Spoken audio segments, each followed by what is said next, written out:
వీరమ్మ వారసుడమ్మ రక్తిపుడుగై అడుగులు వేశాడు.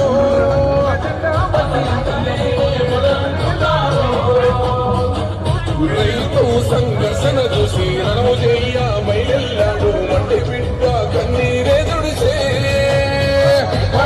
తల్లికి దీపం ఇస్తాడు.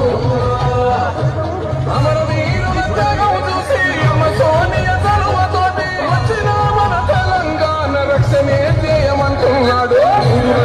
జెండా బట్టి సింగమోనే కదిలినాడు. ఒక్కరో కాంగ్రెస్ సూర్యుడు మన రాహుల్ గాంధీ నిజదీసి అడిగే మునగాడు.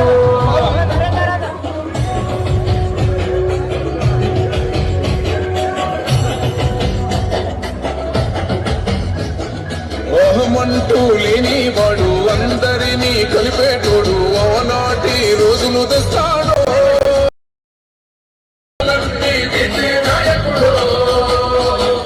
ఇండియమ్మ రాజ్యం మళ్ళీ రాహుల్ గాంధీతోనే సాధ్యం. మనమంతా సైనికులై ఉందా.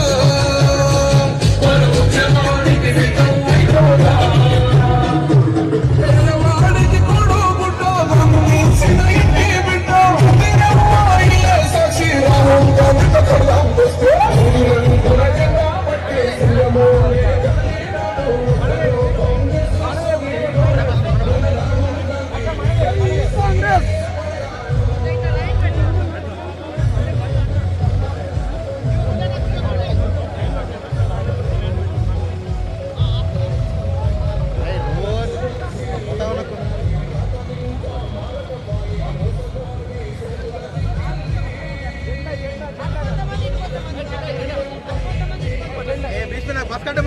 बस कट मुड़ा बोले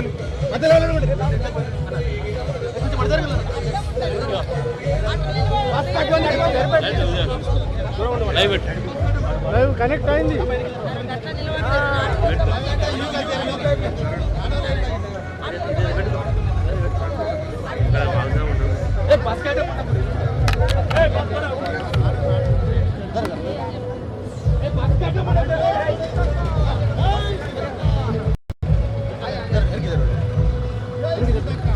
జై కాంగ్రెస్, నాగ్పూర్, జై కాంగ్రెస్, జై కాంగ్రెస్, సోనియమ్మ నాయకత్వం, విజయ్ గారి నాయకత్వం, రేవంత్ రెడ్డి గారి నాయకత్వం, గారి నాయకత్వం. 139 ఆవిర్భావ కాంగ్రెస్ ప్రభుత్వం దాన్ని ప్రతిష్టాత్మకంగా తీసుకుంది. నాగ్పూర్లో జరిగిన అయితే దానికి సంబంధించినటువంటి యొక్క బస్సులను దాదాపు ఆదిలాబాద్ నియోజకవర్గం నుంచి దాదాపు ఆదిలాబాద్ నియోజకవర్గ ఇన్ఛార్జ్ కంది శ్రీనివాసరావు ఆధ్వర్యంలో తర్వాత ఇక్కడ నుంచి బస్సులు కూడా చాలా పెద్ద ఎత్తున ప్రజలైతే ఇక్కడ నుంచి భారీగా తరలి వెళ్తున్నారు.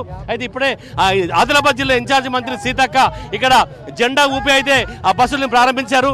మేడంతో మాట్లాడదాం. మేడం, ఇక్కడ మీరు జెండా ఊపి యొక్క బస్సులు ప్రారంభించారు. దాదాపు ఈ జిల్లాలో ఈ నియోజకవర్గం నుంచి పెద్ద ఎత్తున ప్రజలు వెళ్తున్నారు. నాగపూర్ జరిగినటువంటి 139వ కాంగ్రెస్ పార్టీ ఆవిర్భావ సభ ప్రజలకి ఎలాంటి అంటే ఆలోచన రేకెత్తిస్తుంది? కాంగ్రెస్ పార్టీ అనేది చారిత్రక అవసరం ఆనాడు. అందుకనే కాంగ్రెస్ పార్టీ ఆధ్వర్యంలో మరి ఎంతో మంది మహనీయులు ఈ దేశం కోసం పోరాడి ఈ దేశాన్ని బ్రిటిష్ వాళ్ళ సంఖ్యల నుంచి విముక్తి చేసినటువంటి కాంగ్రెస్ పార్టీ ఆవిర్భవించి 138 సంవత్సరాలు అవుతున్న సందర్భంగా ఈరోజు దేశంలో ఉన్నటువంటి కార్యకర్తలందరూ కూడా నాగ్పూర్ రావడం జరుగుతుంది. ఆదిలాబాద్ నుంచి కూడా దాదాపుగా 50,000 మందిని ఆదిలాబాద్ కానీ కరీంనగర్ కానీ నిజామాబాద్ నుంచి కూడా మరి తరలి వెళ్తున్నారు. వివిధ ప్రాంతాల నుంచి కూడా ముఖ్య నాయకులు కార్యకర్తలు వస్తున్నారు. ఇప్పుడు మరి ఆదిలాబాద్ టౌన్లో మరి బస్సులు కానీ వెహికల్స్ కానీ శ్రీనివాసరెడ్డి గారు ఇతర నాయకులంతా కూడా ఏర్పాటు చేయడం జరిగింది. ఆదిలాబాద్ ఉమ్మడి జిల్లా నుంచి 20,000 మందిని 30,000 మందిని నుంచి తరలిస్తా ఉన్నాం. అటు దాదాపుగా చారిత్రాత్మకంగా ఎన్నడూ లేని విధంగా దాదాపు 10 లక్షల మందితో భారీ ర్యాలీని చేపడుతున్నారు. అంటే దాదాపుగా అంటే ఇంత పెద్ద ఎత్తున ఈ యొక్క ఇక్కడ తెలంగాణ రాష్ట్రంలో కూడా కాంగ్రెస్ పార్టీ రావడం, అలాగే పక్కన పొరుగు రాష్ట్రంలో ఉన్నటువంటి మహారాష్ట్రలో ఆవిర్భావ దినోత్సవ వేడుకలు జరగడం ఎలా చూస్తారు? చాలా సంతోషంగా ఉంది. ఇక్కడ గతంలో కూడా గత సమ్మర్లో నేను కూడా ఇక్కడ దాకా పాదయాత్ర చేసి మహారాష్ట్ర వరకు మరి మన నాయకులు తెలంగాణ భూదాన్ పోచంపల్లి నుంచి చూస్తే వార్దా వరకు కూడా పాదయాత్ర చేయడం జరిగింది. ఈ యొక్క మహారాష్ట్రకు తెలంగాణకు అవినాభావ సంబంధం కూడా ఉంది, మన పక్కనే కాబట్టి అందరూ ఒక పండుగ వాతావరణంలో ఈరోజు పార్టీ పుట్టినరోజును ప్రతి పల్లెల్లో గడప గడపల్లో నిర్వహించుకుంటున్నాము. పార్టీ పుట్టినరోజును పురస్కరించుకొని ప్రజలందరికీ ప్రజాపాలన సంక్షేమ కార్యక్రమాలు కూడా ఈరోజు మన సీఎం రేవంత్ రెడ్డి గారు ప్రారంభించడం జరిగింది. అలాగే మహారాష్ట్ర వేదిక నుంచి ఇప్పుడైతే ఇక్కడ తెలంగాణ రాష్ట్రంలో బాగా వేశారు, కాంగ్రెస్ పార్టీ జెండా ఎగరేసింది.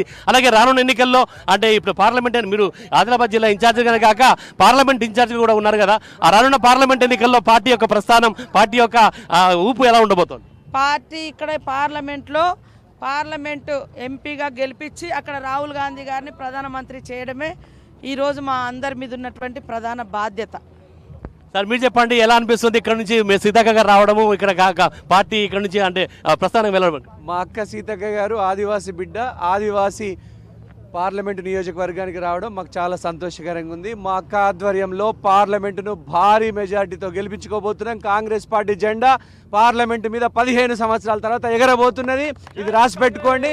ఆదివాసీ ముద్దు బిడ్డ మా అక్క నాయకత్వంలో మా ఇన్ఛార్జ్ మినిస్టర్గా ఆదివాసీ యొక్క జిల్లాకు ఒక ఆదివాసీ బిడ్డ ఇన్ఛార్జ్ మినిస్టర్గా రావడం మా అదృష్టం. తప్పకుండా ఆవిడకి ప్రజల పట్ల, గరీబుల పట్ల సానుభూతి ఉంది.